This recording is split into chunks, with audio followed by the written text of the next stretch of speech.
Jeffrey Epstein wasn't a celebrity. He wasn't elected. He wasn't a tech founder. Yet he had access to the most powerful people in the world. He started as a teacher in the 1970s without a college degree. Later, he entered finance and claimed to manage money for ultra-wealthy clients. But here's the mystery. No one could clearly explain how he made his fortune. Still, he owned multiple mansions, a private jet nicknamed the Lolita Express, a private island in the Caribbean. He built a reputation as a well-connected billionaire, and powerful people took meetings with him. In 2005, a parent in Florida reported that Epstein had paid their 14-year-old daughter for a massage. Police investigated. More girls came forward. The allegations were serious, minors being recruited, paid, and abused. Federal prosecutors prepared a case. But then something happened that still shocks legal experts. In 2008, Epstein made a secret non-prosecution agreement. Instead of federal sex trafficking charges, he pleaded guilty to state charges, solicitation and procuring a minor. His sentence?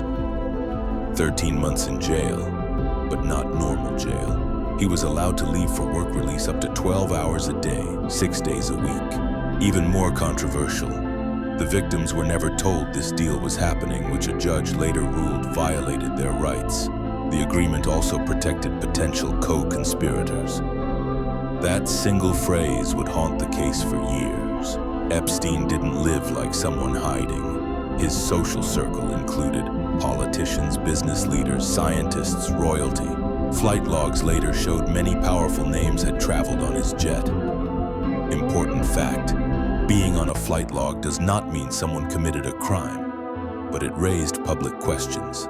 Victims said they were recruited from vulnerable situations, sometimes by other young women, and brought to Epstein's homes in Florida, New York, New Mexico, and his private island, Little St. James. They described a pattern: grooming, manipulation, and abuse. For years, Epstein stayed quiet. Then in 2018, investigative journalism brought the case back into the spotlight. New victims came forward. In July 2019, federal agents arrested Epstein at a New Jersey airport. This time, the charges were federal sex trafficking of minors, and the potential sentence was decades in prison. Suddenly, the story exploded worldwide. People weren't just asking about Epstein. They were asking who else might be implicated. Prosecutors said Epstein didn't operate alone.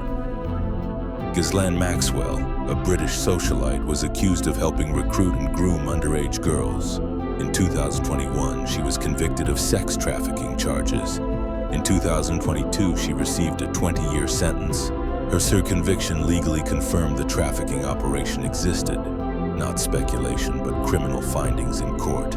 Before Epstein's trial began, he was found dead in his jail cell in August 2019. Officials ruled it a suicide, but several failures happened that night. Guards didn't perform required checks. Cameras outside the cell reportedly malfunctioned. His cellmate had been transferred. He had previously been on suicide watch, then removed. Authorities blamed negligence and staffing issues. But because of Epstein's powerful connections, many people found the situation suspicious. Important distinction. Suspicion is not proof. No official evidence has shown homicide, but the unusual circumstances kept doubts alive. This case isn't just about one man, it's about power shielding, accountability, victims being ignored, legal systems failing, and the question of who else knew or participated. Some names have appeared in lawsuits and court documents. Some people were never charged. Civil cases are still unfolding. For many victims, justice feels incomplete.